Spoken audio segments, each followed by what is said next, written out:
I want to be mindful of your time, so don't feel like you got to rush through your meal. We're going to work through. We got a presentation today, but before we begin, I would like to turn it over to Mayor Piper for a moment, allow him to have a few comments, and then we'll get started. Thank you very much, Alvin. On behalf of the group that's here with us today, I want to say thank you to you and your fine staff and Craig for hosting this event. It's going to be very informational for us. We appreciate the time and effort that y'all have put together on this. And as I went back to Clarksville, having met before with you, I was just so impressed with your organization and what you've gotten done here in Knoxville, and I'm so appreciative of you allowing us to come back again and bring a larger group. So thank you very much.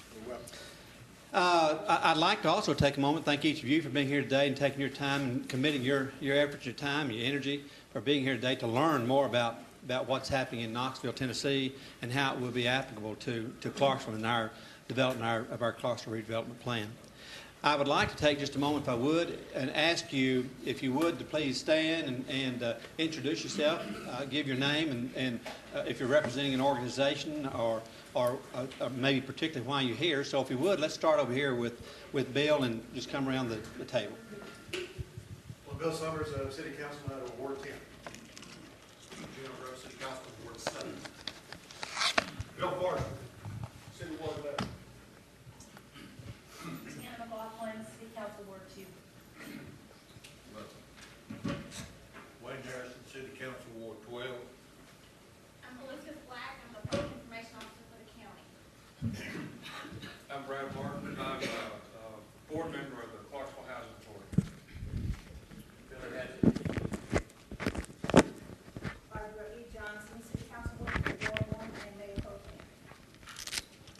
David Riggins, Director of the Clarksville Montgomery County Planning Commission. James Chavez, Knoxville. Ginger Miles, County Commissioner, Loretta Bryan, County Commissioner, District 15. I'm Wanda Smith, President of the Redevelopment Neighborhood Association in Clarksville. Harold Van, Vice President of the Montgomery County Historical Society. David Allen, Pastor Power, Missionary Ministry. I'm James Alfred Jr. I'm the strategic planner for Fort County, but I'm here as a stakeholder. I'm Wayne Wilson with the Downtown District Partnership. My name is Jim Durden. I'm Chief of Staff for the City of Clarksville. Scott Dobbs from DDP. Frank Lost, a downtown property owner with DDP. My name is Ed Davis. I'm Director of Administration for Montgomery County. My name is Austin Dean, I'm County Attorney. My name is Charles Keene, I'm County Commissioner, District 19. Donald Newton, being the owner. Eric Snyder from the Chronicle. Eric. 34 Clarksville Online newspaper. Casey Graham, Communications Director for the City of Clarksville. Charles C. Langford, DDP, and Downtown Business Zone. Wallace Ridge, City Council, Ward 4. I'm Dan Bevis. I'm Marketing Director for Media Works downtown Clarksville, and I'm a resident of the Laurel Hill neighborhood.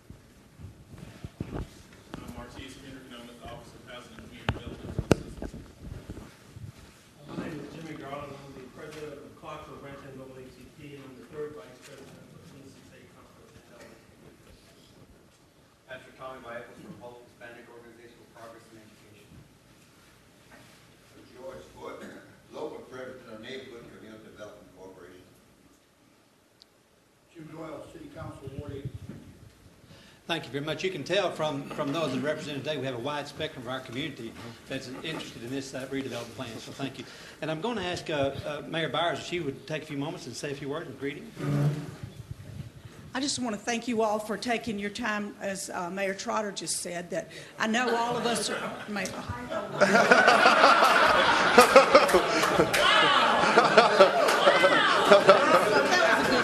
I'm sorry, I'll have to admit I'm under the weather a bit. I hadn't had much sleep the last couple of nights, and you know why last night we had those storms. Sorry, I'll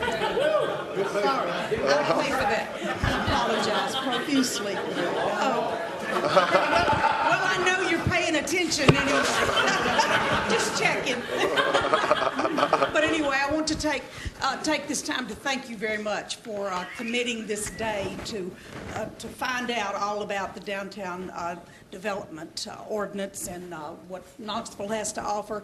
And I want to thank all of you for hosting us today. I know it takes your day up, so we certainly appreciate that and hope we're going to learn something from you today. Thank you. I apologize again. No. There's not a problem. There's not a problem at all. It's a long walk home.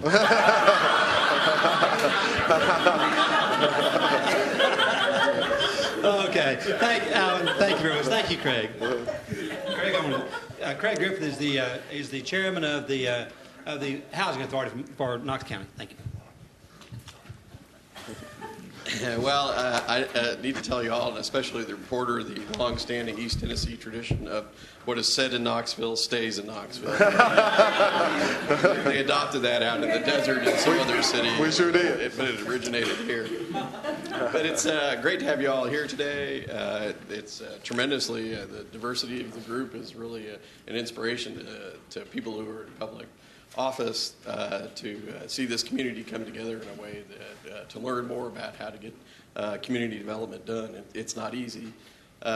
In a previous administration, I was deputy to the mayor of the city of Knoxville, and it was Mayor Victor Ash. If you all happen to be in Poland, he has an open door policy at his ambassador's residence in Warsaw, so stop by if you're ever there. He's now ambassador to Poland. He's expanded the tourism business in Poland by inviting everyone from Tennessee to visit. But a long time ago, one of the main projects that Victor had in his administration was waterfront development. We started that 20 years ago, probably, and tried to develop our waterfront. It was an underutilized asset that we had going through Knoxville. And I have to be honest with you, there were some bumps in the road as we went down that redevelopment plan. But I think over time we were able to come up with a public-private partnership that fostered waterfront development. And the current mayor, who you'll hear from later on today, Mayor Haslam, has taken what Victor did on the north side of the waterfront, and they're doing it on the south side of the waterfront in an exciting project that's really going to improve the economic development of the south side of the river and foster new growth there. So it's a pleasure to have you all here. I can only speak very highly of our KCDC staff. They've done an excellent job in guiding a number of redevelopment projects, waterfront development, downtown development, and we're also actively involved in several redevelopment areas now on advisory committees that I chair as being chair of the KCDC board. We're doing one for the South Knoxville waterfront, as I said, but also in this area, it's the I-275 corridor that we're trying to do some economic development and to revitalize an area that was once a heavily industrial area. And now, obviously, as the economy changes, so is the needs of the neighborhood. So one of the things that we do well, I think, is work with our KCDC, work with in the city and the KCDC work together well. It's a relationship that should be fostered because it's critical, especially with the laws of the state of Tennessee, towards doing economic redevelopment and neighborhood revitalization. These redevelopment authorities have a lot of legal authority under the Tennessee laws, so it's very important to foster that good relationship between these organizations so that you can help your neighborhoods, and that's what we're all in this, is to help our citizens, help our neighborhoods become revitalized, improve tax bases, and things like that. So again, welcome to Knoxville. You'll learn a lot today, and if there are any Florida Gator fans here, too bad. We're going to hope they all were Tennessee fans. Yeah, well, little you know that Alvin, though, he went to the university a couple of days ago and said, I have all these people coming from Clarksville. Can I get tickets to the game? He got tickets and he went last night. So, great to all have you here, and hope you learn a lot. Thank you, Craig. We do appreciate that. I can't stay, by the way. I have a 1:30 meeting I have to get to, so I'll be stepping out here as soon as I finish my lemonade. Thank you, Craig. We appreciate that. And Craig's done a wonderful job for us as chair. At the same time, I want to recognize a few folks who are in the room. I've asked them to kind of sit around a little bit so that you've got a chance to kind of talk to them a little bit, get a chance to meet them and see who they are as part of my staff. Because, again, I'm fortunate to have a great staff, and it always makes it a whole lot easier to lead an organization when you got a good staff. But to my right is Art K. Art, if you don't mind standing just a brief moment, Art is our chief operating officer. And he's got a mouthful, and he's got his big old style. But I want to recognize Art K. The director behind Art is David Cook. David is our senior redevelopment administrator for our agency. We got it up on the screen, too, so you can kind of get a little background of those individuals. Next is Don Peterson. Don Peterson is vice president of redevelopment. To my left is Dan Tiller, who is Chief Development Officer for KCDC. And then in the very back, we have Alan Carmichael, who is with Moxley Carmichael. They are the public relations firm that represents KCDC. So we've asked Alan to also come and be a part of this as well today. The agenda that we've got, bless you, the agenda we've got for you today, hopefully, are going to be able to share with you some information about redevelopment powers, redevelopment processes, and some of the things that we've been able to accomplish here in the city of Knoxville by utilizing that process and those powers to get some things done in this particular community. The agenda is laid out to where we're going to do a presentation. As our chairman said, Mayor Bill Haslam will be coming. He is prepared to come and speak for a moment and also take some questions from individuals that you might want to ask him about what is his thoughts about redevelopment for downtown and how he's been looking at trying to address redevelopment for the city of Knoxville.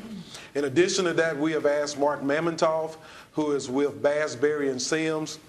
They're probably one of several law firms here in the state of Tennessee who have probably done the majority of the TIF and bond financing that is going on in the state of Tennessee.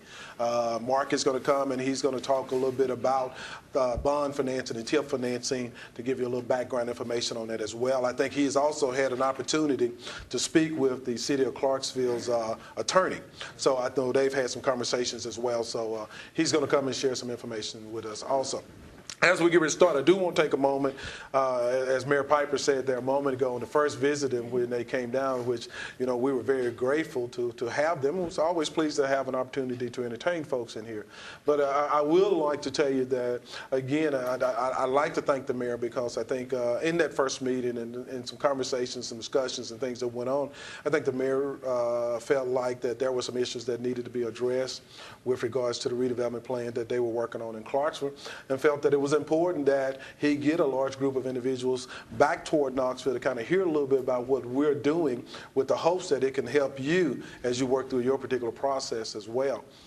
He has been kind, and I use that word very favorably, but he has been kind to extend to us an opportunity to come to Clarksville to assist the city of Clarksville with its public meeting if that is something that is later decided that is needed. But we're willing to be able to do that, and I think as you see through the presentation that I'm going to share with you here today, you'll see that we're doing some of those similar type services now for some other municipalities and housing authorities.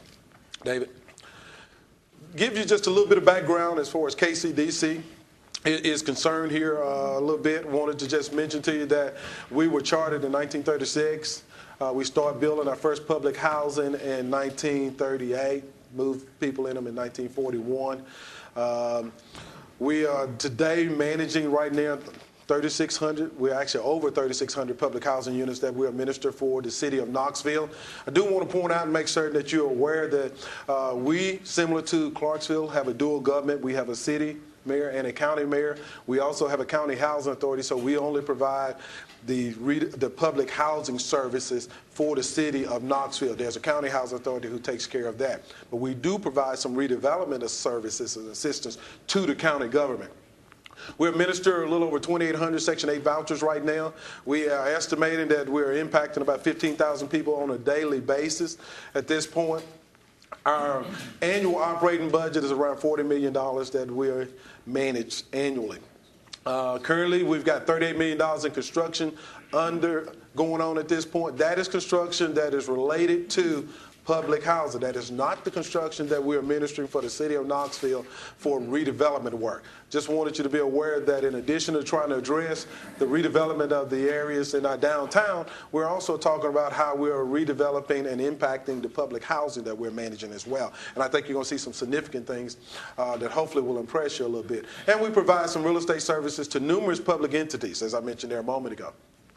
Here's a list of some of the folks that we've been able to provide services to. You see many of the cities on the left side that we have done things for, from helping them do a redevelopment plan to helping them work on a low-income affordable housing deal to actually being able to come in and actually work on a project. In Oak Ridge, we're actually working with them on an actual project where we're helping them acquire some blighted property that's going to be demoed, that's going to be brought back with single-family housing for low to moderate income individuals who live in that particular community.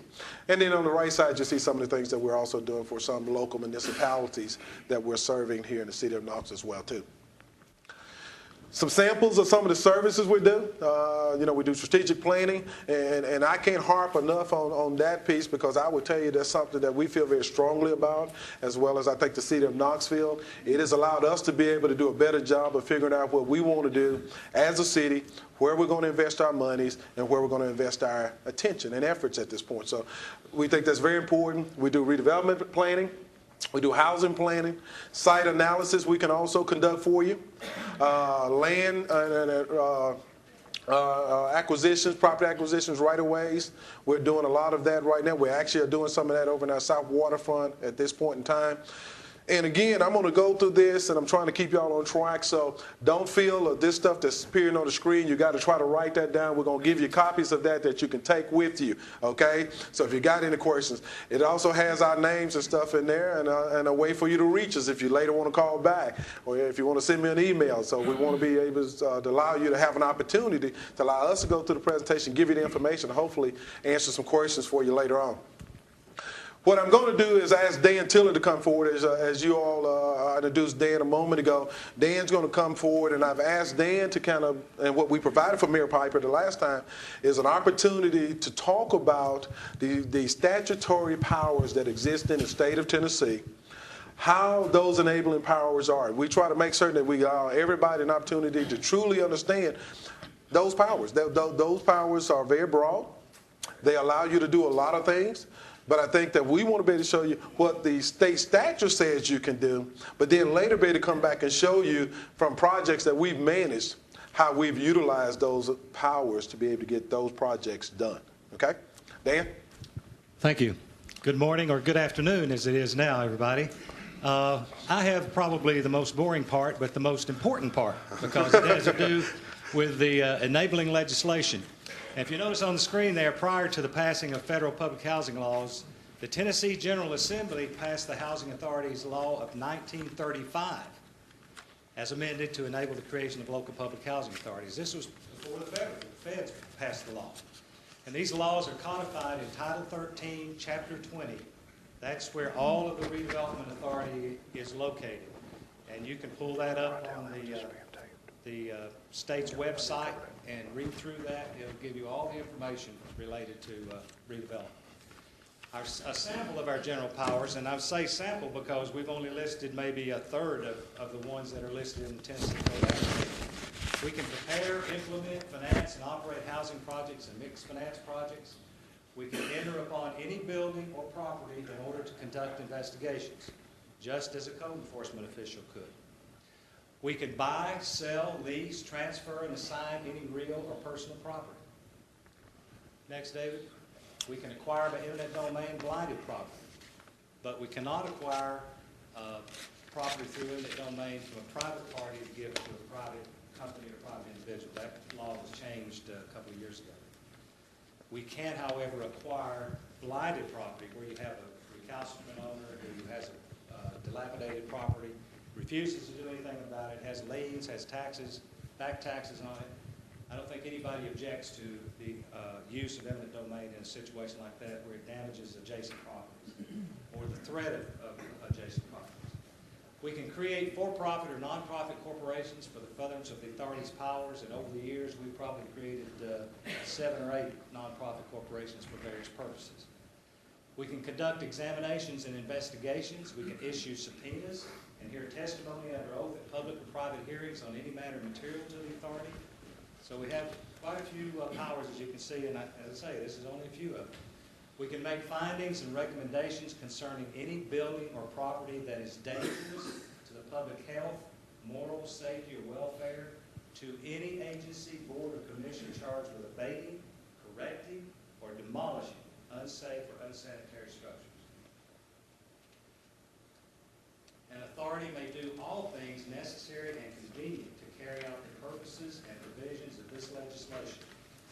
No provisions with respect to the acquisition, operation, or disposition of property by other public bodies shall be applicable to an authority unless the General Assembly shall specifically so state. So that's a unique authority that housing authorities have under the law, is that we're not subject to the other public bodies' regulations. We're subject to the state act. Redevelopment powers. Now I'm going to talk about redevelopment powers, then I'm going to talk about urban renewal powers, and then I'll explain the difference, and there isn't much, believe me. In addition, public housing authorities are also directed to act as redevelopment authorities for local government. Most of the smaller housing authorities around the state and around the country just go on their day-to-day routine of managing apartments, and they don't even think about anything to do with redevelopment, although they have all these redevelopment powers. We can acquire real property to remove, prevent, or reduce blight, blighting factors, or the causes of blight. We can acquire real property where the condition of the title, the diverse ownership of the real property to be assembled, the street or lot layouts, or other conditions prevent a proper development, and where the acquisition of the area is necessary to carry out a redevelopment plan.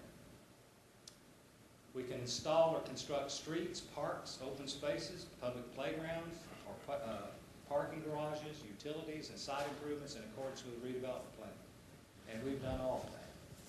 Sell or lease land for uses in accordance with the redevelopment plan, issue bonds to finance improvements. Urban renewal powers.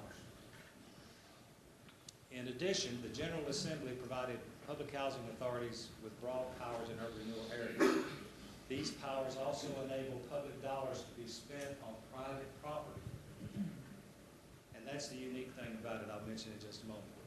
Carry out plans of voluntary or compulsory repair and rehabilitation of buildings or other improvements. Make plans for the enforcement of laws, codes, and regulations relating to the use of land and the use and occupancy of buildings and improvements. And acquire real property where necessary to lessen density, reduce traffic hazards, eliminate obsolete or other uses detrimental to the public welfare, or to otherwise remove or prevent the spread of blight or deterioration, or to provide land for needed public facilities.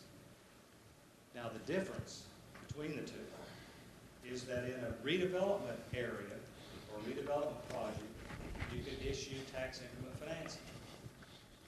In an urban renewal area, you can spend public dollars on private property. Those basically are the two differences between the two. Everything else about how you establish it, your public meetings, your advertising, all of that is identical. So those are the two reasons.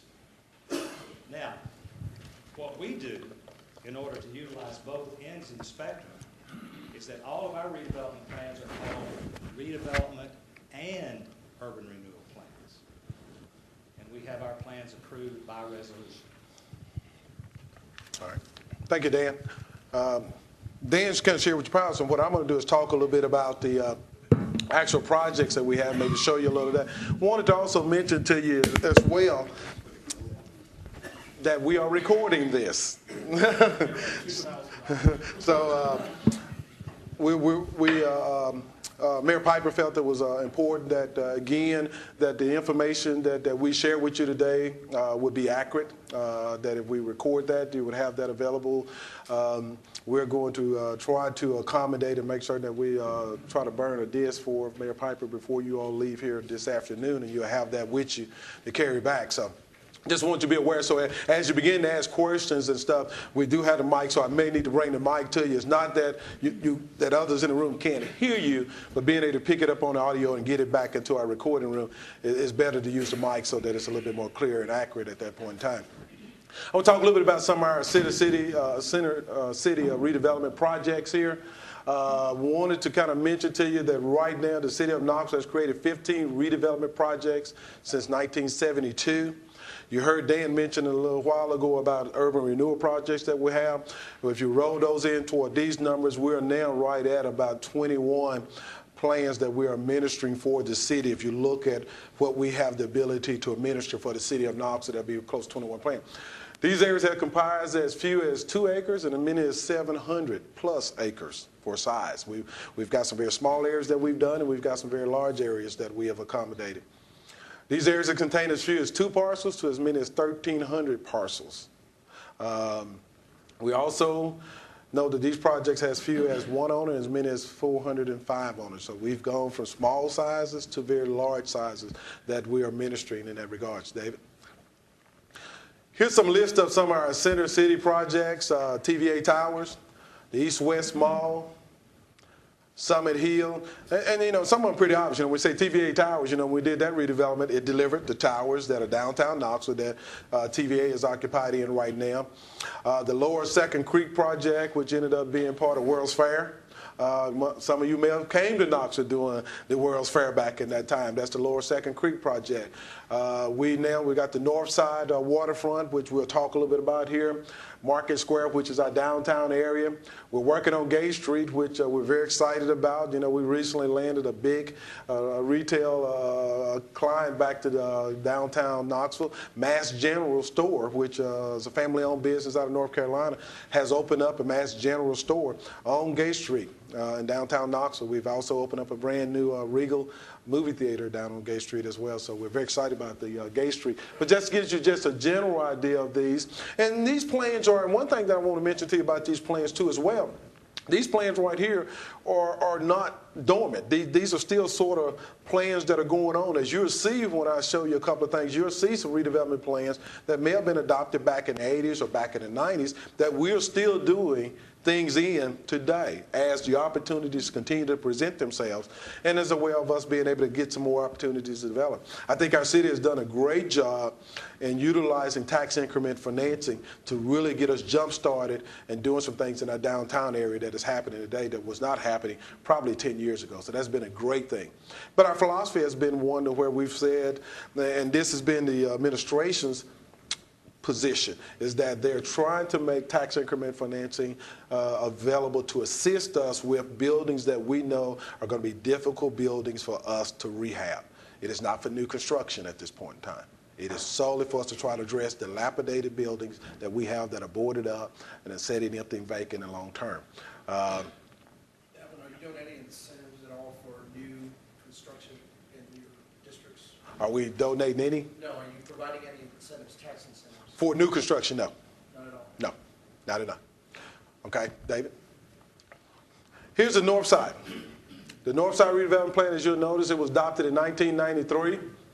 At that time, the objectives were provide for extension of office, residential, and waterfront development, enhance and improve the safety of traffic access, beautify the waterfront, provide public access, improve the local tax base, and establish development standards and restricted covenants to ensure high development standards. Some of the results that came out of it. We got volunteer land, and volunteer land in there is the marina that is located on that facility. In addition to volunteer land, we got the pedestrian bridge, which is the pedestrian tower bridge that links the city and county building across Nayland Drive so that you now have direct access from downtown to the waterfront. We also are talking about Roof Chris Steakhouse is now located there. We've got a couple other restaurants are located down there, Calhoun's, Bridgeview. In addition to that, we've got some additional pictures behind. Here's what the waterfront looks like today. Prior to us doing that, that was a kudzu hill. There was only kudzu there. There was nothing down there. People had created paths where you can get down to the river where you can fish. That was about it. There was nothing much there. This is what you see there today that we've developed through the North Side Waterfront Redevelopment Plan.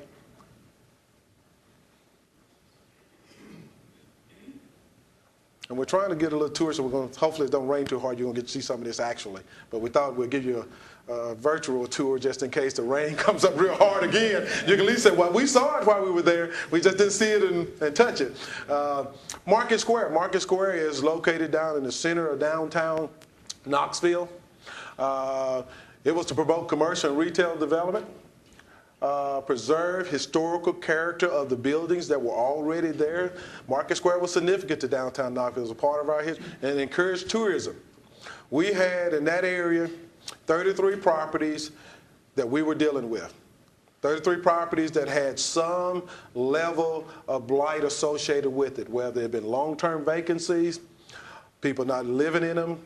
You can kind of see some of what we had at that point in time that were storefronts. Some of them had awnings on, some didn't have awnings on them. We went through those 33 properties. Of those 33 properties, we now are very comfortable. You can kind of see as David go through what is happening on Market Square today. Of those 33 properties, we used condemnation one time.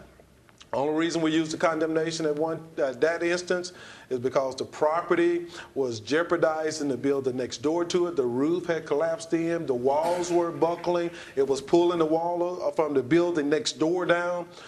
We had an absentee owner that we could not reach and had attempted to reach. We had to move forward to protect the property and other investments downtown. Did so. Today, you can kind of see Market Square is vibrant. It has retail business. Our approach to developing this area was you could have retail on the bottom floor, residential and office spaces on the above floor. Again, trying to create that synergy for attracting people back downtown and having it sort of as a tourism type of destination at this point in time. And we got the new movie theater. The Knoxville South Waterfront. This is one of our newer ones that we have produced. This is the south side of the river from where we are today. We started on the north side. This is the south side. Objectives was to assist the city in establishing standards and guidelines for developing and continued use of the area. Assist the city. Thank you, Dave. You're rushing me, huh? I told him to keep me on time. Assist the city in eliminating conditions of dilapidation and beautifying the area. And I'll mention that because you'll see us use the term there, dilapidation. And this is one of those redevelopment areas where we went in and we sat down and we looked at some things and we felt stronger about trying to address dilapidation in this area. And that was something we put into the redevelopment plan.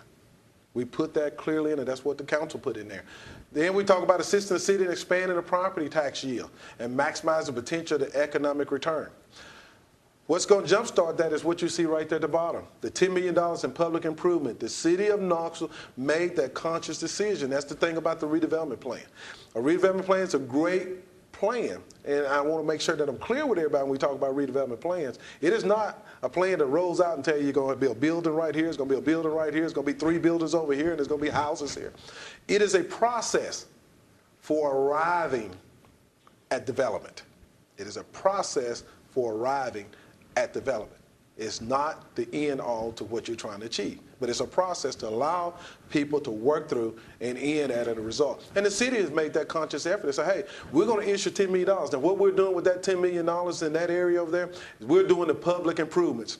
We're building a new river road, which will be a new road that will allow access and travel along the river, because right now you don't have access to the river on the south side. We're also talking about purchasing land that will create a river park that we can also, because again, one of the things we're talking about is making it more public accessible so that the public can have access to it, utilizing that. What we've said over in the south side, it is a TIF district. What we've said is we're going to use a TIF that is generated from that area to do the public infrastructure improvements to stimulate the private development. We've got a first phase of a condominium project that has been started by a company out of Atlanta. First phase, I think Dan says, about 125 condominiums in the first phase. They've got a second phase, and they also have a phase that includes a hotel. He's looking at another project at this point in time down the lower end of the waterfront. So We're excited about this project. This is a fairly large project for us. We're just getting started with it. We've got our advisory board in place. We're starting to look at identifying properties that are in some dilapidation conditions at this point in time. So let me just ask a quick question in reference to the TIF funding there. In that particular instance, you're saying that the TIF financing is applied to new infrastructure improvements, not to structure, but to infrastructure. Not the private new construction. So the private would be applied to rehabilitation TIF, and in the case of the improvements to infrastructure would be new. It could work. Yeah. What we did is we adopted what was better for that area. For that area. Are y'all gonna slow me down? Go ahead, right quick. Was any of the properties along the waterfront in the floodplain? Did you have any floodplain issues? The property was not in the floodplain. Well, let me clarify that. Yes, there's some property that's in the floodplain, and part of that is part of the reason why we're also looking at creating the green space that is needed at the same time. And I see the mayor's arriving, so I'm gonna slow down because his time is very important. And I can come back. I can come back to the presentation here in just a moment, but he is just now arriving, and so.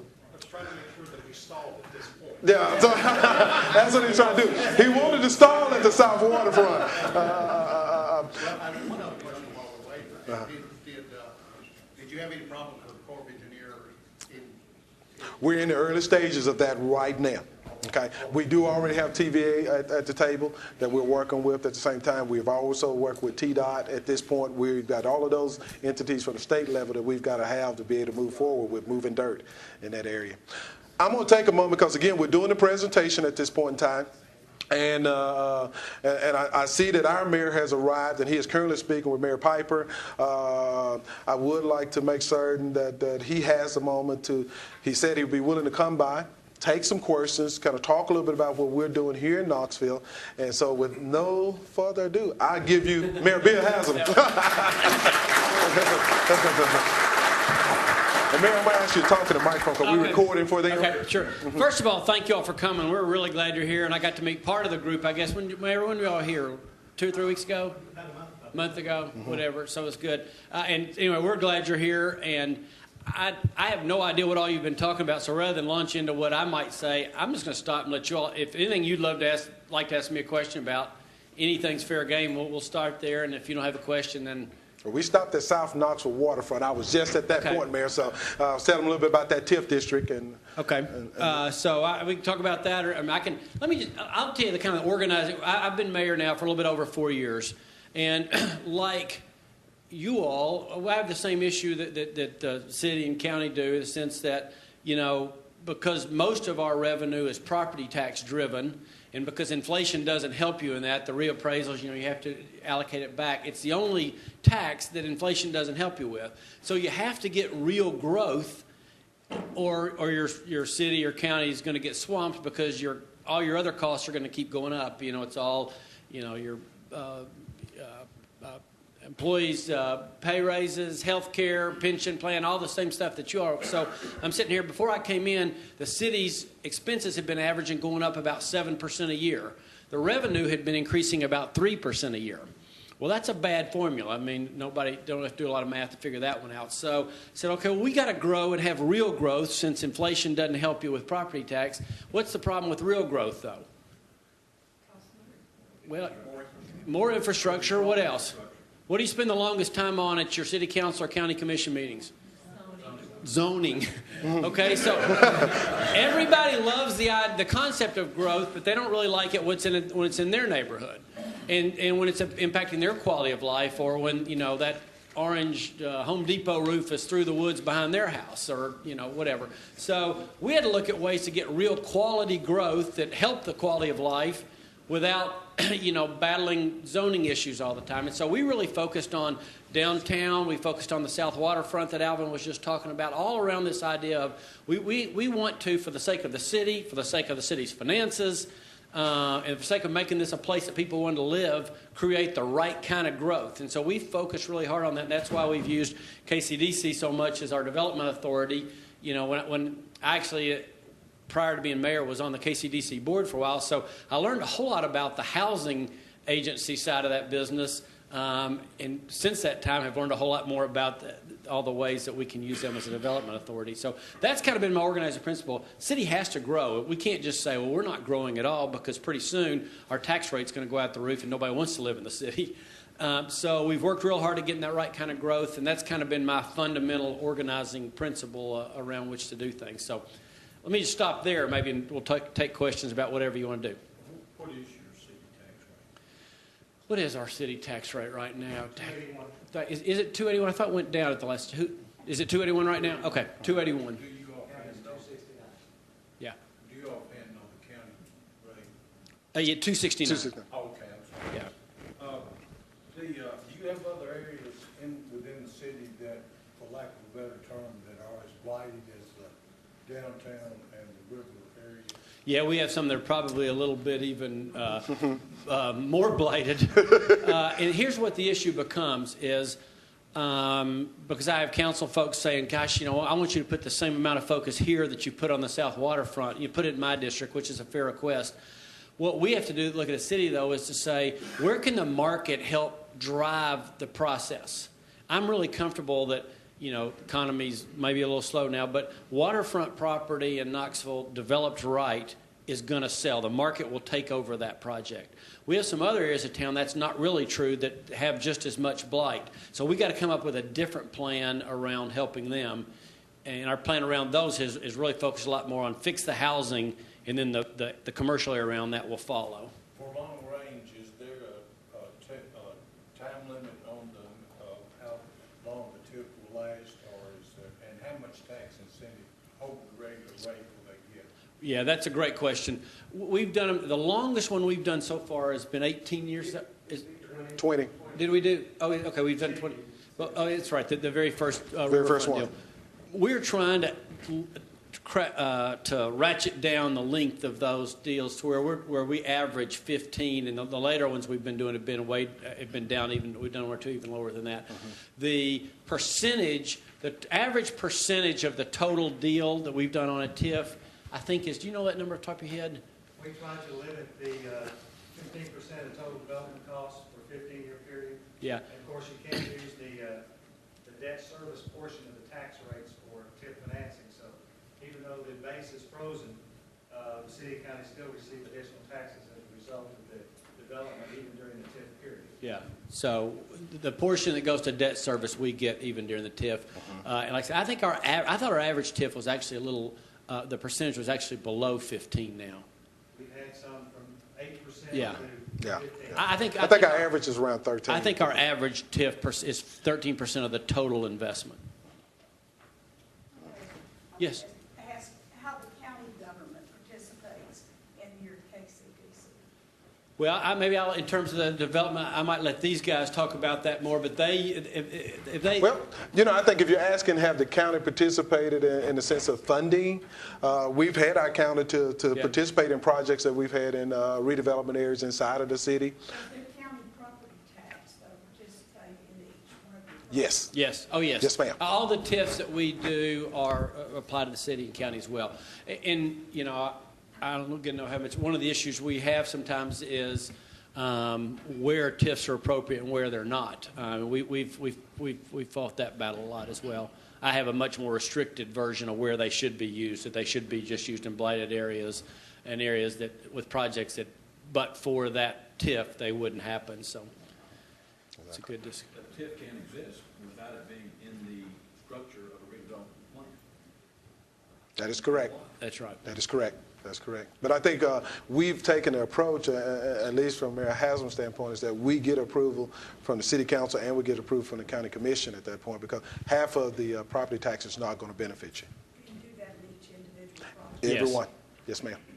And we make every plan be approved. The other thing we do as the city is, we say, the whole but-for provision, but for the TIF, the project's not going to happen.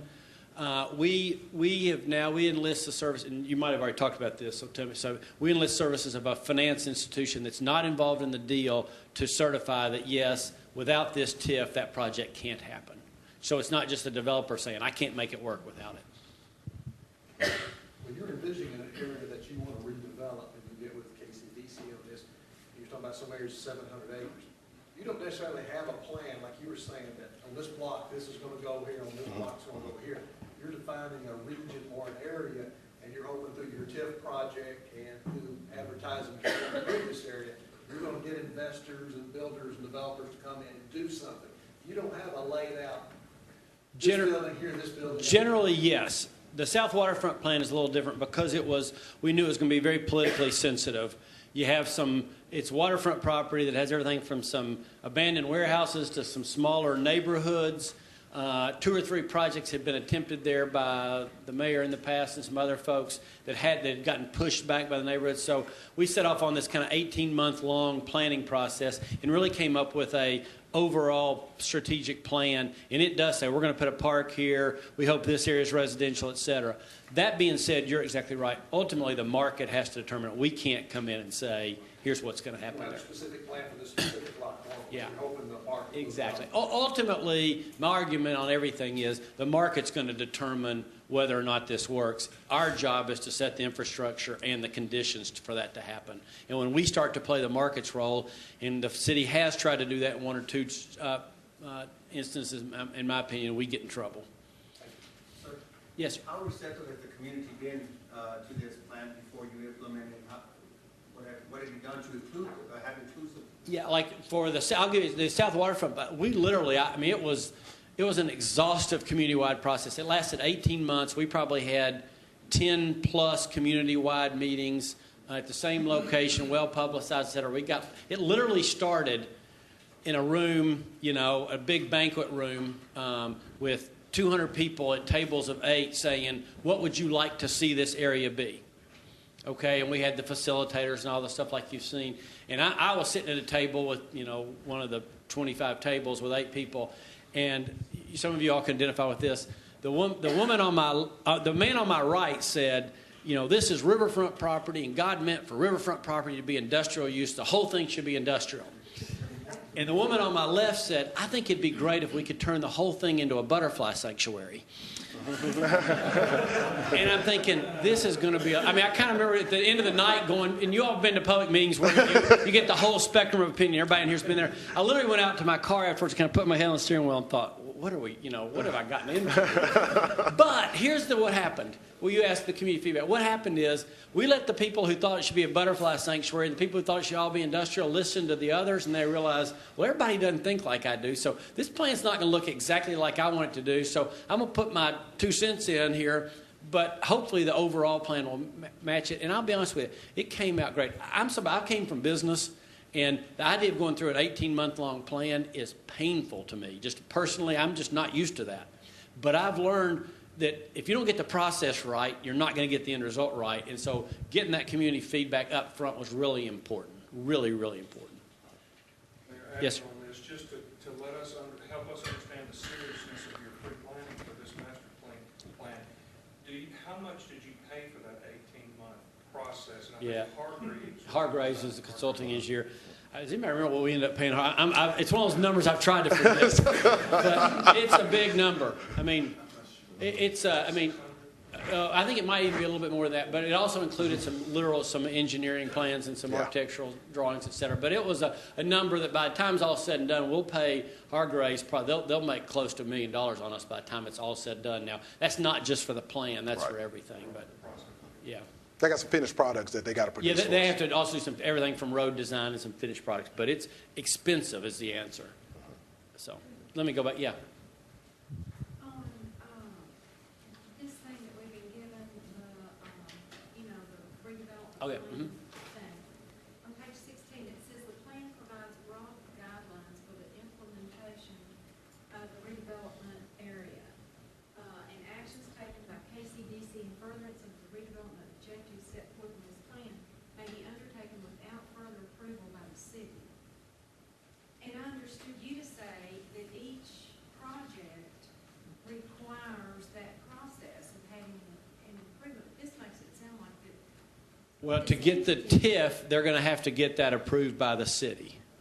Oh, I see. To get the TIF, that each project has to be approved. Once the redevelopment area is approved, then the city, we don't have it, then it does cover the whole area. But to get a TIF for it, we have to do it. And you might, Dan. What I wanted to say was that that redevelopment plan does not contain tax increment financing, so when we have a project come forth, then we have to do a plan amendment and go through the public hearing and the advertising, just like we did with the original plan. And then we have to go to city council and county commission with a resolution to approve the TIF financing. Each redevelopment plan is unique. It's not necessarily a cookie cutter approach. Yes, sir. I'm sure you've had this, in that being that the city and county would not always agree on a particular piece of property. Right. And what normally occurs for that. In terms of one of us wants to do a TIF and the other doesn't. You know, we actually haven't had one yet where it's come to that. We've had several that have disagreed, and I mean, within this room, there's times when cities and counties. I'm glad to see the cities and counties are both represented here, and both mayors, et cetera. But as you know, our interests aren't always exactly the same. As much as overall they are. I tell people all the time, 90% of the time we're on the same page. But there are times when they're not exactly the same. And there have been times we had a big knockdown, drag out about stormwater and what should be, you know, the agreement to make sure that everybody was, you know, handling it right.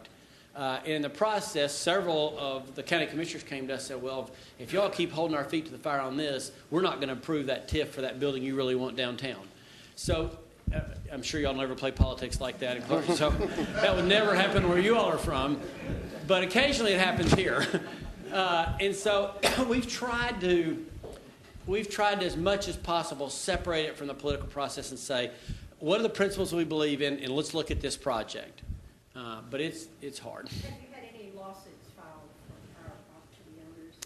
We had a She lawsuit asked for lawsuits. from a prior property owner. But we haven't condemned any private land for another use. We don't have a case yet. I'm sorry. Eminent domain? No. No, you're talking about recent Right.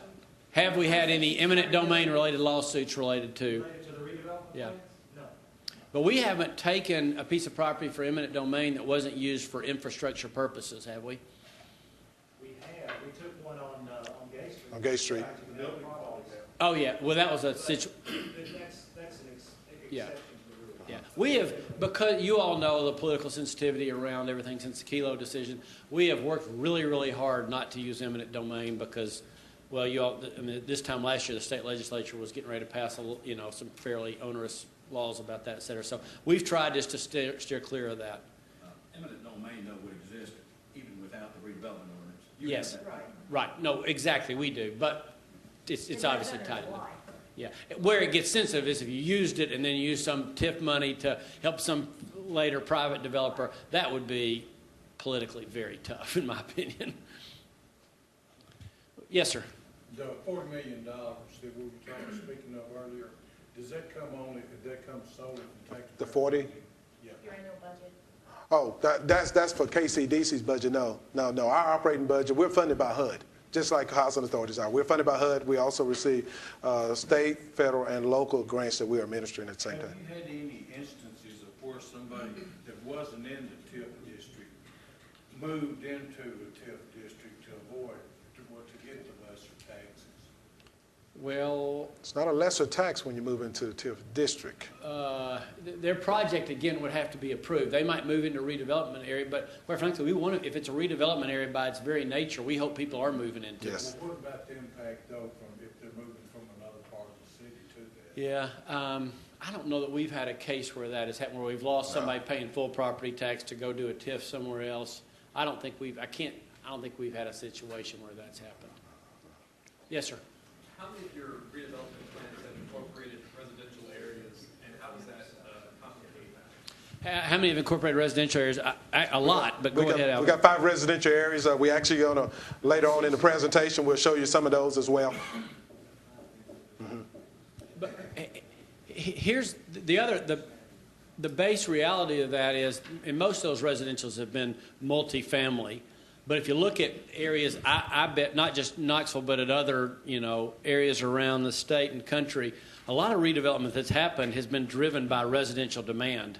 Yes. Now, that world's gotten a lot harder here in the last 6 months, so it'll be interesting to see what happens. Even the South Waterfront plan, it's a great plan, and ultimately it's going to happen. things are getting a little dicier now because residential demand is easing up. So, but the answer is most of our plans have incorporated residential in some way because that's what's been driving the market the last 5 years. One good example is residential, with maybe the Lonsdale redevelopment plan. I think that's maybe what we're talking about as far as Right. trying to maintain affordable housing. Okay. At the same time improve the neighborhood. Okay. Yeah, that's a good example. That's, yeah. I have a question. In residential, my question I have is, this is a low demographic of minorities. In Knoxville, inside the city limits, about 13%. Actually, total minorities about 14, 15, I think it's the latest number. The question I wanted to ask is that there is a rule that when you're dealing with minorities and as far as trying to redistrict, or whatever it may be, if there is a majority or supermajority area that if there's one there when you start, you have to have one there when you finish. And no one somewhere else to finish. Have you ever hit the run into that? We never haven't run into that, but I think when we go back and talk about that residential redevelopment plans that we've done, we've made every effort to assure that when we worked in Mechanicsville, for example, and you'll see this, it was an historic African-American community, predominantly African-American. Today, it is still a predominantly African-American community. We just brought a better product back to that community from a housing standpoint to improve quality of life. It's probably a little more mixed racially, even though it's predominantly African. Yeah, a little more mixed racial, but I think it's still predominantly African-American. I mean, that's one of those things you got to have in the back of your mind all the time. You're right. Let me take one more, and then I'll go. I see you have some other folks coming in here. So, then we brought a heavy hitter over here. That's right. Yes.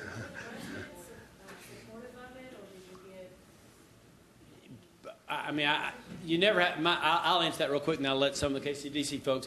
But almost unanimously, yes. You never have anything unanimous in this public world, but. Yeah, by and large, I think most folks, most of the residents, almost all would say this has been a good thing. Any disagreement? And I agree with the mayor. I think the point that we have tried to have more public process and a more open process has allowed that opportunities for us to work through some difficult times and actually arrive at a very good plan. Part of that too is they've seen the results. Mm-hmm. Especially first, but after we finished in Mechanicsville, for instance, now we've got African American communities on the other side of town, for instance, saying, when are you coming over here?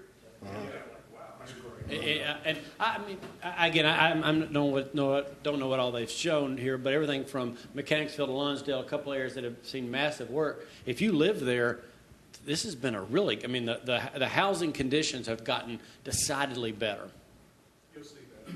Yeah, so, all right, I'm going to stop. Sounds like y'all have a full day. Bottom line, we're glad you're here. I apologize for the bad weather. Hopefully it didn't come through Clarksville too hard. It did? Oh, it did? Oh, I'm sorry. Oh, gosh. Well, anyway, I'm glad y'all are here. Thank you for taking time, and hope to see y'all again. Mayor and Mayor, thank you all for coming. Thanks, Bill. Thank you. We're always very appreciative when the mayor comes by, and as the mayor says, he's been a good friend to us, and we're grateful to have him and his leadership. I want to move us forward a little bit, kind of get us through. I'm looking at about 1:30. I know there's quite a few questions. I want to get into talking about some of the neighborhood redevelopment areas, because that came up just a moment ago. And here are 5 that we're talking about. We've got the Mechanicsville, the 5 Points, the Center City Business Neighborhood, Lonsdale, and Vestal. To kind of give you some bearings, Mechanicsville would be northwest Knoxville, Dan. 5 Points will be east Knoxville. Center City Business Neighborhood is northwest Knoxville. Lonsdale would be north, and Vestal would be south. To kind of give you a general idea of what we're working on and what we're looking at. And these are neighborhood redevelopment areas. All right, Dave. We'll talk about Mechanicsville. I want to show you one of the big things here, initiative that it says Mechanicsville was approved in 1989. That redevelopment plan went in place in 1989. Its objectives was to eliminate blighting conditions of blight, eliminate inadequate lot sizes by reaggregating into usable tracts, eliminate inappropriate land use, preserve the historic structure, increase the housing stock, and improve residential and other concerned groups in the redevelopment area. Involved resident and other stakeholders. Let me say something to you about it, because one thing is I want to kind of share with you all is that when you look and you see 1989 and you think, oh man, that was a long, long time ago. Yeah, we approved that. There were some things that we did that were kind of minor at that point in time. But the Housing Authority, back about 5 years prior to 1989, 98 decided that they needed to begin the process of doing some strategic planning about addressing public housing in the inner city. And one of those objectives that came out of it, we had this redevelopment plan that was already in place. One of those objectives came is that, hey, if we're serious about addressing the residential area, addressing low and moderate income residents and providing them with a better unit to live in, we needed to really spend some time talking about how we were going to do that, and it couldn't just be something that was just a Band-Aid. Through that strategic planning process, we made the conscious decision that we were going to pursue a Hope 6. That means that we had to spend time talking to the city government, the county government, the utility company, the telephone company, the cable company. We had to get all of these people involved, because when you go after Hope 6, and what we're saying here is that we got a $46 million Hope 6. Only $22 million of that came from HUD. That means we had to bring another $24 million to the table. We had to find some ways of developing that through partnerships, through tax increment financing, through low-income housing tax credits. We did a lot of stuff of that nature to make this happen. But once we've got a strategic plan that involved the neighborhood, now bear in mind, like the mayor said a moment ago about the South Waterfront being an 18-month process, we went through planning charrettes and design charrettes with the residents of Mechanicsville to decide what those houses were going to look like, what our infrastructure was going to look like, and getting the buy-in that we needed. We built 200 new homes. We developed Stevens Square, which is a commercial area that was an area that housed some minority businesses that were there. That was one of the things the people in the community said. We want to make certain that what business we got in this community stays. Then let's develop some new opportunity for other businesses coming in this area. We built a state office building in this community. It now houses the Department of Labor and Workforce Development. So now people who live in this community have an opportunity to go and apply for a job, go and apply for unemployment benefits, go and apply for training right there in that particular neighborhood. It was a real stimulus to that community. Built a park in this area. We now have invested $46 million in this community, and there's been over $1 million in private capital that has come into this area because of what the mayor said before. Rooftops will help you drive your commercial development taking place. We went in and started to address. Dave, let's show them a little bit. Here's what college homes look like. Might look familiar to some of you all. Okay? Might look familiar to some of you. Now, that was 320 units. Hold on for a second, David. As Art just said, 320 units. Average annual income was $2,200 a year. It was the site that we had the most crime going in. 76% of our crime was happening in this neighborhood. It was the area where nobody wanted to live. Some of you, I think Brad is with the house daughter, right? He may be aware of the fact when you talk about, and as Art taught me, as I've learned, as I've come to the housing authority, this thing about flat rent, ceiling rent. It is so bad that we're not going to charge you no more than $25 living. We don't care how much money you make. We just need to get you in it. That's how bad it was in this particular area. These are houses that were located around the public housing site. Blighted houses on infield lots that we had. So we had to also talk about not only addressing the public housing site, but the houses that were around.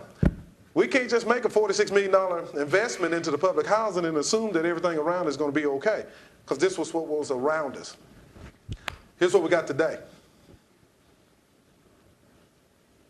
That's a rental duplex. Home ownership. We gave down payment assistance for folks to help them get into housing. One key point out Okay. may be that we've got a mix of market rate, Section 8, and public housing in this neighborhood. But you can't tell which is which. And that was by design. You know, some people can't walk down the street, right in the street, so that's public housing. You know, I can come to Clarksville, I can guarantee you, I can point out every public housing that you all have. Unless you've done something, that's 20 years. You can't go through this neighborhood, you can't tell which is public housing, which is not. Right. It's very important. Yes? The elderly that were living in the community on Clarksville, there were some. There were. How did you accommodate them as far as their fixed income basis? They came back and they live in duplexes that are low-level duplexes. That's an upstairs on the rental. That's an upstairs. There were low levels that we built. We built on the footprint, back on the footprint where the public housing site was, and we've spread the rest of those units throughout the neighborhood. That's how we addressed the dilapidation within the neighborhood and the blight in the neighborhood, because we did those infills. So we brought the elderly back. You know, they were in those units that were low levels, side-by-side units that made it a whole lot better for them. They had anybody that lived there when we started at the first right come back. Since you've made those improvements, has the property been revalued? Well, as we told the neighborhood that, you know, that is the one thing they're going to hate us for. Because people who are property owners right now, values were going to go up. So they're going to pay more property taxes than they've been paying before. Now, granted, as the housing authority, you know, we thought we were helping you build wealth. So that's a good thing because, again, you want your property value to go up. When we sold these houses in Mechanicsville, one of the things that we consciously did, is that we sold them for appraised value. We did not reduce the value of those houses to get low and moderate income people in it. We sold it at appraised value. We provided them with the down payment assistance at closing. That way the comps in that community was at the appraised values. Okay? That's how you raise your property values. Alvin, were there other residential housing around this particular? Yes. What did it do after this improvement? Well, you actually start to see some of the homeowners begin to address their properties. One of the things is people who already own property in this community, we try to work with the city of Knoxville. The city of Knoxville has a homeowners rehab program. They've also got some groups who do some minor home repairs. So it was just a matter of just plugging people or getting them to the right sources and kind of helping them work through it. We were able to help people who were current homeowners be able to address their properties and improve some of their values by making them aware. What about crime rate after the redevelopment? That's a good question because the crime rate dropped like a rock. I mean, after you've done that, crime rate went down significantly. Now, as I said to the mayor here, is that we didn't eradicate the crime, okay? It's just not in Mechanicsville anymore. I told the mayor, it's somewhere in Knoxville, but that's your issue now. You know, but it wasn't here.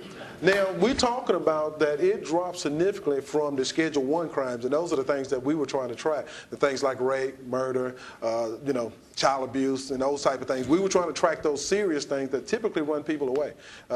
We don't have that issue in Mechanicsville. Now, do you still have some problems? I think every neighborhood does. Yes, ma'am. Calls for service dropped 43%. Police department loves. They're big supporters of what we're trying to do in this neighborhood and other neighborhoods. Yep. Looking at those houses, I was wondering, what is the square footage of the house? Do you remember? So the single family homes range from 1,000 square feet to 1,300 square feet. 1,300, about 3 bedrooms, 2 baths. The highest sales price was $119. Right? Yeah. So that was for the 2.5 stories that were up on the hill. With the garage. So how did y'all accommodate the low-income people to be able to afford these houses? Because we had down payment assistance to offer them. Soft seconds. We had soft seconds that were forgivable. That were forgivable. Because we realized that we needed to jumpstart this community. We were going to bring back homeowners. Did the credit matter if they didn't have the credit? We made certain that we got them connected up with our local CHODO to work on their credit issues. We worked with them through their credit issue, got them into home ownership training. If they wanted to be a homeowner, we wanted to give them every opportunity to become a homeowner. The reason we work with our local CHODO to do that, because they had a pre-homeownership and credit counseling program, and they also had a post. They worked with them a year after that to make certain that they continue to be successful in the homeownership. Excuse me? Has it aided the repossession rate? We have not had any repossessions in this community. That's great. Okay. CHODO is a community housing development organization. They are the local entity that can receive home funds out of a city. In other words, you can pass along. They're established to develop affordable housing to serve people who are below the 80% area median income. But I'll tell you what, y'all let me go and get through. We'll go and get to Q&A because I do have Mark Mamontoff who is here, and we're going to still catch all your questions. We'll go through and just finish up. I want to show you real quick because, see, Mechanicsville is a complete demolition and rebuild. A complete demolition and rebuild. We tore down all of the public housing and built back something brand new, okay? Excuse me? How many public housing units were there? At that location, 320 units were at that location. Now, we're going to talk about Lonsdale, which is a public housing site that we did not do a complete demolition on, but we did a complete rehab of to show you what you can do with public housing. And that's what it looked like before, okay? That's what it looked like before. This is Lonsdale Homes. That's what it looks like today. Same houses, same units. We went in, we changed the fronts of them. We added some exterior stuff to them, kept the same brick, turned the roofs around, tore down some, built some new ones in there, reduced the density down in this area about what, 60 units, Art, maybe? Started out 320 and we went down to 260. Okay. Redid the streets, put the parking in behind the units. We wanted to make certain that people felt at home. We didn't want it to all look identically the same. When you walked in there, it didn't matter what unit it is. You didn't know what unit you live in unless you knew what number was on. We've got different colors in here. There's yellows, there's greens, there's blues, there's browns, and there's shedders. And, you know, we went back to this site, bearing in mind in 2000, you're still talking about the fact that you got public housing that don't have central heating and air. You know, got heat there, but these are window units. We now come back, they got central heating and air. They got garbage disposals, dishwashers. We went in and reconfigured 5-bedroom units and added another bathroom. So now they were bigger 3-bedrooms with 2 baths in them. Alan's going to kill me for interrupting. No. I'm a little bit passionate about this. We did this without 06. That's right. We did this with our capital fund, Brad. And we used to, like a lot of housing authorities, we went in, we put new cabinets in, new tile in, do this, do that. From the streets, you couldn't tell we'd done a dang thing, you know? And so we said, time out. Let's stop. Let's quit doing that. It's kind of like cities. Mayor spreading your home money out, you know, because city council wants this sidewalk done, this one, you know, you want to. You got to concentrate your money. We're going to just do more Q&A. Okay, I'm going to move you up front with us. We're here to address that. We realized we weren't making the impact. So we concentrated on Lonsdale homes with our capital funds, and another one we're not going to talk about today, Christopher Heights. We did all that without any grant money other than our capital funds. And I can tell you that the people who live in this community, we spend a lot of time visiting with our residents. We push real hard for the resident associations to be strong. We asked them to challenge us. I can tell you before we did this work right here, I mean, the neighborhood didn't work well with the housing authority. It didn't work well with the local police department. But I think a lot of that had to do with pride. I think a lot of that had to do with people felt like they did not have something to have some real ownership of and some real pride. We now see a different attitude in this community today. They're helping us do a better job in this community. The residents have taken ownership over in this community. I get the telephone calls now from residents who are telling me that they got a neighbor's kid across the street jumping up and down on the air conditioning unit. So it is those type of things, but that's what makes good neighbors. That's what makes good neighbors, folks. That's all we're trying to do. We're trying to develop neighborhoods. We're trying to redevelop our areas. It is not a simple approach, I'll tell you. It is not that. And that's why we wanted to show you some of the stuff that we've done. But it can be done. It can be done, but it's not a simple approach. You've got to be able to involve folks.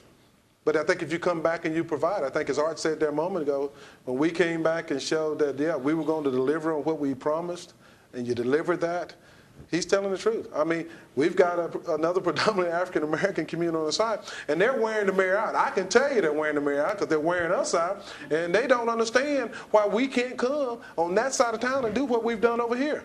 They don't understand. We don't have another 46 million. You know, we would love to come. We would love to come, but we don't have that ability to be able to go and do that right now. But that says something about the fact that people begin to realize that we've got to address blighting conditions in these neighborhoods if we're really talking about turning around and having some economic prosperity that can be stable. That can be stable if you don't address that. And that's what we're seeing. So our efforts is that. So, yes, ma'am. From the federal government, yes. How much is that, is a lot for low income? All of our budget is for low income people.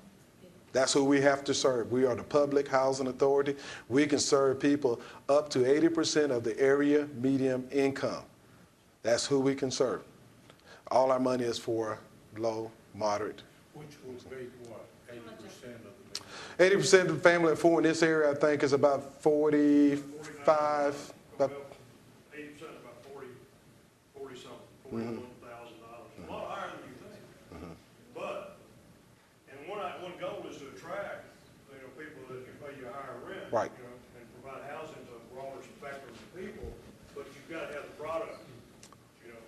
Like Alan said, we couldn't get them to move into college homes. We couldn't give them. Now, like Lonsdale, we've got a waiting list, and we've got people who actually are working. We've got a working preference there. You've got to be working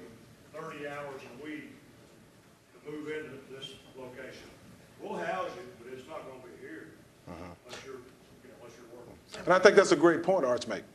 Because if we're truly trying to help a neighborhood, then one of the things that I think we've got to be thinking about is that are we trying to keep everybody suppressed at the same socio-economic level, or is it better for a neighborhood to have some mixture within its income levels so that it does attract your retail and your commercial opportunities to that neighborhood?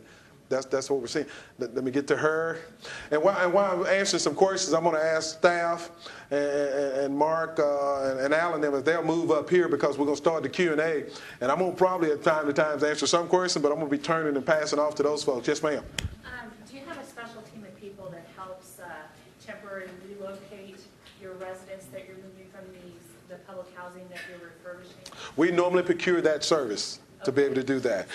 Now, but David, as the redevelopment administrator, he actually handles a lot of things, such as going out and figuring out what your cost is going to be, what moving company you might want to need, determine what how much it's going to cost us in relocating folks and getting them positioned. Relocation of families, typically we try to not have to relocate anybody off site.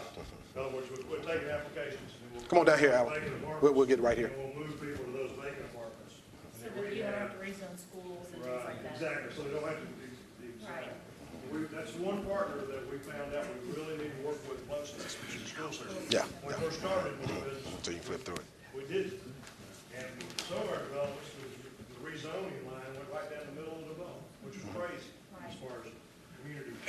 Yeah. So we started working with the school system, started telling them, hey, the population's going to go down because we're going to quit taking applications. Density's going to go down here. We're taking out 60 units. And so you just give the school system a heads up too. The school system's a real strong. Bring up another chair. Yes, sir. One quick question. In any of your redevelopment areas, did you have any historic homes or historic buildings that Yes. you handled those? As we just showed you a moment ago when we talked about Mechanicsville, one of the objectives of the Mechanicsville redevelopment plan was to preserve the architectural integrity of that community. Those new houses that we showed you that were built there, those mirror exactly the houses that were in that community. We actually had people calling the newspaper and telling them that we were taking Hope 6 money and spending it on older houses and rehabbing them and trying to sell them as new. They blended in that well. They blended in that well. We even went down and talked about color patterns, talked about exterior texture and stuff. Because again, if you're trying to raise the property value in that community, you want the new houses to look a lot like the houses that are already there. Exactly. Come on up, Dan. The Chancellor Building, which was a different project, but it was a historic facility that was in the African-American community, probably one of the remaining buildings in that community that was owned by an African-American, that we took that building, rehabbed that building. It now houses a local restaurant that was operating in that community before we got there. And this lady was in a rental building that was kind of falling down around her ears. They'd been in this community for some 20 plus years serving food in this community, and they did not own the building. Today she's in the process of getting ready to close on her loan, and she'll be the owner of that building as well as having a restaurant there in that community. We've done that with the barber who's there. He was in a building that also was a rental building falling down around his ears. Our thought was that if we're going to come in there and talk about empowerment, talk about economic stimulus, we got to make certain that when we leave that community, they're better off than when we got there. That everybody's better off when we got there. Come on up, Dan. What type of rules or laws did you put in place? Do you have like a property manager that inspects these places to ensure that they don't go back to the way they were before and become blighted or whatnot? I'm going to let Art answer that because these are still public housing. The ones we own, we can control. Like I said, in Mechanicsville, if we have time, you'll see it. A lot of those are for sale. And so you do lose some control there as far as, maybe one way we help control that is through what traditional neighborhood development guidelines. Traditional neighborhood overlay. Zoning guidelines about what you couldn't put up chain link fences, you couldn't do this, couldn't do that. So that's one way you can control. It's a zoning issue. Yeah, kind of a zoning issue because we don't own the property, so we don't have a whole lot of control. That's worked pretty well. We use form-based codes and have different design guidelines for different communities. If I may suggest something, there's going to be some time in our travel on our bus that maybe be able to ask the questions because people are going to come with us. So maybe we could get through the presentation and get on the bus. Well, we're at the end of the presentation now. We at the end. Then as we go to these other sites, but you're going to see many of these sites that you're seeing here, you'll be able to see firsthand Yeah, what's happening. yeah. So if you can, we want you to ask all the questions, but you're running a little, about 20, 30 minutes past on your time. And we won't take as much time as you want, and as much time, we hate to impose on our host, but just want to let you know any questions that we may be able to address on the bus. Mayor, Yes. is this the proper time to address this? We've had people running around telling all the people affected by this that their property's gonna be taken and we're gonna give it to developers and that kind of thing. In the education process, did y'all run into that? And if you did, how did you handle it? What process did you go through to educate the people? Generally, our redevelopment plan spells that out, and of course, we just mentioned in our redevelopment plans that one of our goals is to eliminate blighting influences. And for instance, in the two recent large redevelopment areas that we have on the South Waterfront and around here on I-275 and downtown North, what we're doing, we're breaking that down into sectors because it's a large area. We're going door to door, basically, looking at all the properties, and we're listing those that are blighted and their blighting conditions. And we have an advisory board that agreed that these elements were blighting elements. And then we bring those back to the advisory board who declares that they are blighted and recommends that we take action through our powers. And then what we will do is send a letter to these property owners, tell them that they have these blighting conditions and we want them corrected and to give us a corrective action plan or a request for proposal plan. And we've been very successful doing it without taking the property. What kind of time limit do you give them to get it back to where it should be? Well, basically what happens is that we give them 90 days to submit a plan to us, and then there's also an appeal process. If they feel like their property's not blighted, they can appeal to the advisory board. If they're not satisfied there, they can appeal to our KCDC. So there's a lot of steps in the process to give them every opportunity to do the right thing. Give them due process. Mayor, and again, I want to get this latest question here, and it says, you do want to try to go, but I do want to, because Mr. Mamontoff may not have an opportunity to get on the bus and travel with us. And as I said, as far as one of the state authorities on bond financing and TIF financing, he has been the individual that does our work here, has an extensive knowledge about it. He's aware that you've got a TIF district, and there might be questions that you all want to ask relevant to better understanding TIF financing or bond financing in that regard. Yes, ma'am. I just want to ask about, when you all redevelop the neighborhoods, these 5 neighborhoods, how did you go about finding developers to do this, contractors? Were they private contractors, or is this something that you all have based upon the federal government? How did that come about in your development? We served on the Mechanicsville project that you saw us show you highlights on. We served as the developer for that project. In other words, we managed that particular project. We procured contractors who are already in your community, because our thoughts are is that we're again trying to help stimulate the economy in this city. So it's to our advantage to try to procure folks who are already available to can do construction work. You may recall when we talked about the Mechanicsville site, we had already designed the houses.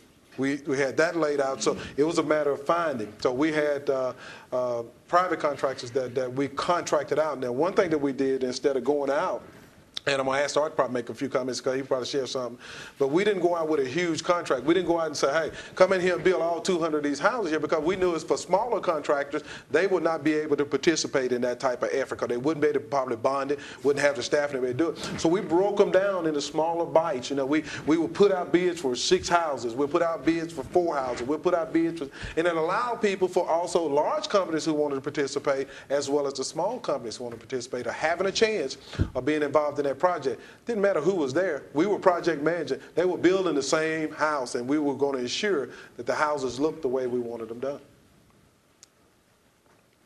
We'd like to jump into the TIF issue. There he is.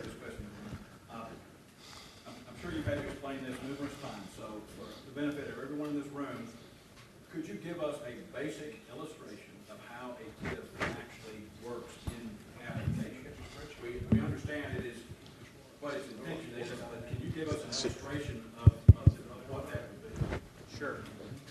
Let me give you a little background about myself, if you don't mind. I'm not very exciting. I'm just a lawyer, but but a good one, okay? I'm not sure about that. But I do want to give you so you know where I'm coming from. In fact, I just met with Tim Harvey, who's your interim city attorney, yesterday. Tim and I were actually in college together. We both had dark hair at that point in time, and Tim's retained a little bit more of his. But because Tim, I understand you. I've not had a chance to study the redevelopment plan that you already adopted very carefully yet.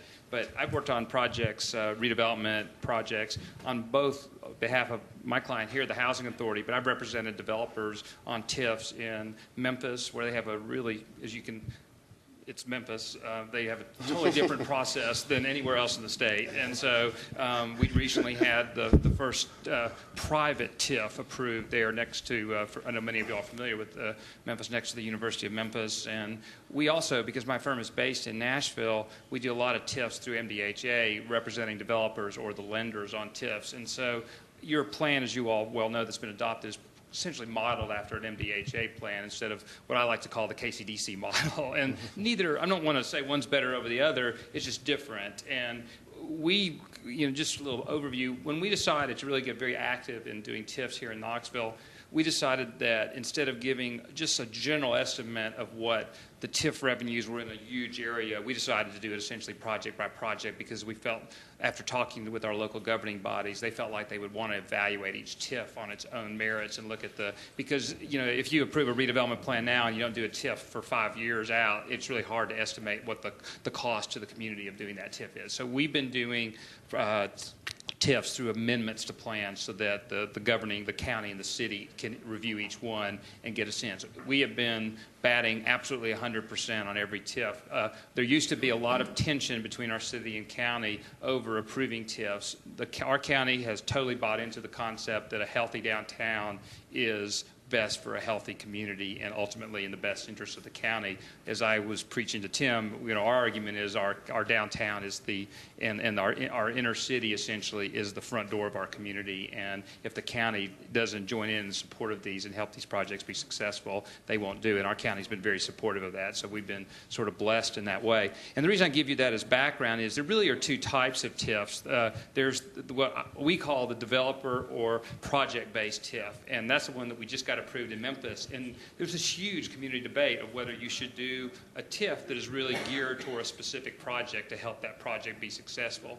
Then you have district-wide sort of TIFs. So they had done one like that where the community had the city had put in like $16 million into developing an area of city funds, and then they were going to be reimbursed from the TIF. A project-based TIF, the developer runs with it. The developer says, okay, I need a little public assistance for this project to make financial sense. I'll give you my pro formas. I'll show you that I can't get an adequate return to this project unless I get the support of a tax increment financing to help this project make sense. And that's generally the kind of TIF that we're doing. Our South Knoxville waterfront TIF would be the first sort of district TIF that we would do in Knoxville if and when it gets done. And the whole problem with the district TIF, a TIF where you sort of say, okay, I've now created a big old district and we now have tax increment financing. Well, it's a chicken and egg. You can't borrow money based on TIFs, incremental revenues that don't exist. And so, it makes it almost impossible. And what communities generally seem to have done is they end up going out and borrow on general obligation debt to improve the roads and the streets and do streetscape kind of improvements and hope that it will attract development adequate to generate incremental revenues adequate to pay off GO debt that is used typically to pay for public improvements. So the only real benefit, I meant to turn that off obviously, the only real benefit of doing a TIF in that situation is basically you get the county and the city to jointly support the downtown development. So I'm going to talk real quickly about project-based TIFs because I don't know if that, Tim was telling me that the kind of buildings that you have may not be as conducive as to some of what we've done. But a prototypical TIF that we do is where someone comes to us usually with a building 4 or 5 stories tall. Some of them have been 3 or less, but usually it's a building where it's an older building that it does not make sense to redevelop the building unless you essentially have a write-down of some of the costs to help make it successful. And so what we will do is when we have a developer come to us and say, okay, I need $300,000 essentially public support to make this building successful, they will come to us, we will amend our redevelopment plan to permit a TIF for that particular project. They typically go to their lender. It's not backed by the strength of the city of Knoxville or Knox County in any way whatsoever. They go but KCDC, the housing authority, is the actual issuer of the debt. After a redevelopment plan is approved with a TIF amendment for that project, we will then go usually to their construction lender and issue a note. The note is only payable from the incremental tax revenues from that project, and once the incremental tax revenues from that project are by law are made available to pay that TIF, and so we may do, say, a $500,000 TIF to support the renovation of condos and usually commercial space on the lower level. And I don't know whether they're going to drive through downtown or not, but it has been the redevelopment tool of choice in our downtown area. We started doing pilots under Victor Ash's administration, and the Haslam administration strongly prefers using tax increment financing to subsidize essentially redevelopment of commercial buildings downtown. And so, again, a prototypical TIF is we approve a tax increment financing amendment. The developer then arranges for the financing. The incremental taxes from both the city and the county are made available to help pay off the financing. The typical term is 10 to 20 years, depending on what they need and how the project is perceived. Most of them, I would say, on average are 15, but we've done some that are 20 in special circumstances. And almost always the developer has to guarantee the TIF in the early years because the incremental tax revenues are too unpredictable until the project is up and going to be assured that there will be adequate incremental tax revenues to pay off the debt. And so you almost always will see a developer guarantee in the early years. And then obviously the developer is hoping that once the incremental tax revenue stream is adequate to pay off the debt, that they will be released from their guarantees and that it can be refinanced purely based upon the incremental revenues. And tax increment financing, one of the two main reasons that you would want a redevelopment plan is, one, to be able to aggregate properties and to get development plans for those properties, and two is tax increment financing. I mean, KCDC obviously, I mean, I think they've done absolutely wonderful things. I'm totally biased because I'm their lawyer, but they are. What I would encourage, and what I was encouraging Tim yesterday, is a redevelopment plan is not a panacea that will, I've now created a redevelopment plan. It will solve your problems. You've got to have very specific goals and objectives, and a redevelopment plan is a tool to help you all do that. And I was telling Tim, if you could help, sort of give me a vision of what you're trying to accomplish, I'd be glad to try to help you develop a plan that fits what your goals are. And the plan that you have right now may be perfectly fine to do that. I just may not know exactly sort of what your goals are, but we have typically used smaller districts because each one is sort of unique in terms of what we were trying to accomplish, but that doesn't mean a bigger district plan doesn't work. In Kingsport, they've done something very similar to you. I represent a developer there where we totally redeveloped an entire mall, and they created a big area similar to what you did and then created districts within that area. And we had a very successful redevelopment project up there where they turned a mall that had died into a thriving a new shopping center area. And so that was one of the earlier sort of TIFs outside of Knoxville that were done in the state, or MDHA. Really, MDHA and KCDC have been the leaders in the TIF business across Tennessee. There's no point in the life of the TIF in that illustration that neither the city or the county are actually receiving less tax revenue. No, the frozen tax revenues, and this was a statutory amendment that we got through about 2 years ago. The tax base is the assessed you actually freeze the assessment. So I guess theoretically, if the assessment went down due to equalization, they could receive slightly less taxes because it's not the taxes that are frozen, it's the assessment that's frozen. And so if your taxes went down, which I'm sure all of y'all would like, you theoretically could get less taxes. So if you had a piece of property who the assessment was $100,000 prior to the redevelopment plan being adopted, that assessment is now frozen. So if your tax rate is $6 and they're paying, whatever that results into, maybe, $1,000 of taxes. If taxes go down to $5, then you might have, $1,500 of taxes.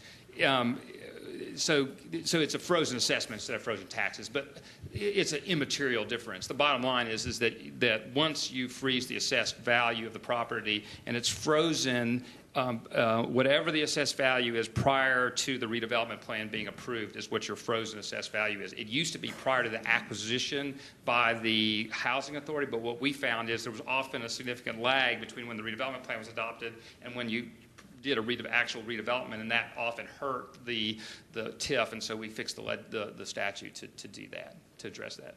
Yes, ma'am. Okay, this might not make sense only to me, but say that a redevelopment plan or a redevelopment area is established, and there's a property that clearly is not being utilized. Mm-hmm. Could that property owner be eligible for a TIF if they decide to go ahead and bring that building back up? Yeah, they can, and what we would do in that situation usually is the property owner would come to us and say, look, this property is in such bad shape, and maybe it's my fault or it may not be my fault, but it's in bad shape. I need help, though, for it to financially make sense for me to do it.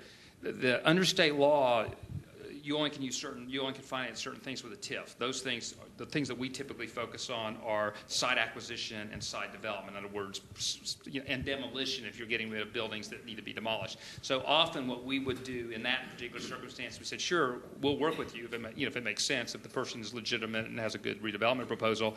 We would probably buy their building from them, say, for $500,000, do a write-down, and sell it back to them maybe for $1. And so they basically got a subsidy through an acquisition write-down. And so under the redevelopment law, the KCDC or your housing authority is allowed to resell property that they acquire for essentially whatever value it takes for the project to be successful. And so that's why you essentially are allowed to do land write-downs or those sort of things as part of a TIF process. So yes, you could. We don't see that very often because usually, candidly, the current owner is the person that let it get in bad shape and didn't often have the financial wherewithal to pull off a redevelopment in the first place. But legally, you can do that. Trying to be optimistic. Yeah. Maybe it will wake people up and want them to be part of the process. Well, our Jackson Avenue redevelopment plan, you might want to look at that on our website or get a copy of it. It specifically envisions that the property owners would have the first right to submit a redevelopment proposal, and only if they did not submit a acceptable redevelopment proposal would you then move on to third parties. So any other question? Our city has an application process for TIF financing.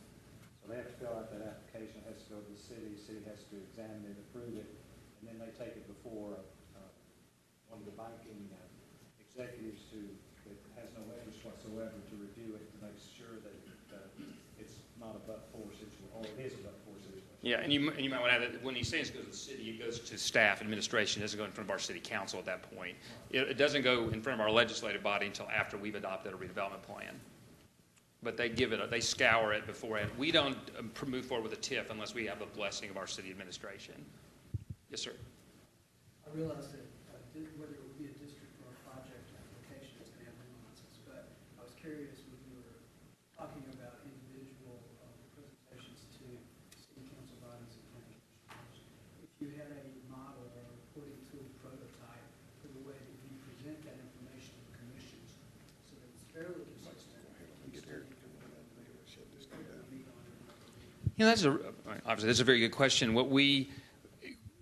Our process is they submit a plan to essentially our city Department of Community Redevelopment, and so that's on file. I do not know whether they give that to the governing body. It elicits certain information about the project, the cost, why they need it, things like that. And I'm sure it would be available for review by any governing, city council or county commission member. I just don't know whether they routinely distribute it. They provide that information prior to the council meeting in their packet for that particular. So essentially, they give them their application when they do it, and then we give them our TIF amendment, so they can, which describes the project and gives an idea of the estimated incremental tax revenues that are involved. Was there any training involved with the bodies so that they would be trained to be able to review those applications in a timely manner? That's a lot of research. Well, our administrative staff, fortunately, essentially our senior administrator for community development was our chairman of our board, and so he got very well educated about TIFs when he served on the KCDC board when he was a UT professor, and so he was particularly well situated to not need a lot of training. We did 1 or 2 workshops for city council about TIFs early on to help educate them, and I've certainly done them for our board of commissioners here. County Commission, probably a little bit less. You know, certainly we've gone and explained it, but I'm not sure we've ever had a formal training workshop with County Commission to do that. But I've done them. I've gone and me and Dan. I mean, we've done numerous workshops for legislative bodies across the state because people just are trying to learn about TIF.